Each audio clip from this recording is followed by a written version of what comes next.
New York Republican Congressman Chris Collins is resigning from the House. We learned today that Collins plans to plead guilty tomorrow in federal court to charges related to insider trading. Collins initially pleaded not guilty when he was first indicted in 2018. Joining me now is NBC News investigations correspondent Tom Winter. Chris Collins was the very first Republican, Tom, to endorse President Trump in 2016. That's right, Katie, and then one of the first people to be indicted from a standpoint of congressman here in the last couple of years.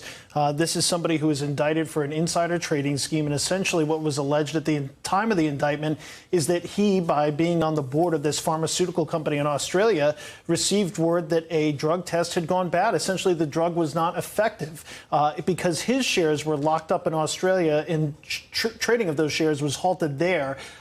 He wasn't able to do anything with those shares, but what he was able to do, according to this indictment, pick up the phone and call his son, who traded 1.3 million shares plus on the markets here in the United States, and was able to avoid a significant loss in the course of that trading, course of the insider information that he received from his dad, the Congressman Chris Collins, who, according to Alex Moe, our congressional reporter, is now resigning, and he does plan to plead guilty tomorrow at 3 p.m. here in Manhattan Federal Court. And so others were also, because of that inside information, available or were able to avoid sizable losses here.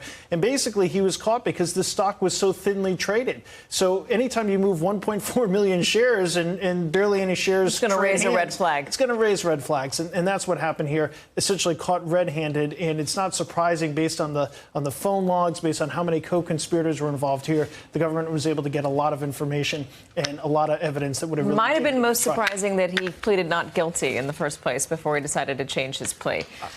Chris Collins represents upstate New York. Right. It is unclear what's going to happen to his seat. We're waiting on word from our congressional reporters to figure that out. Exactly. Tom Winter. Tom, thank you so much for joining us.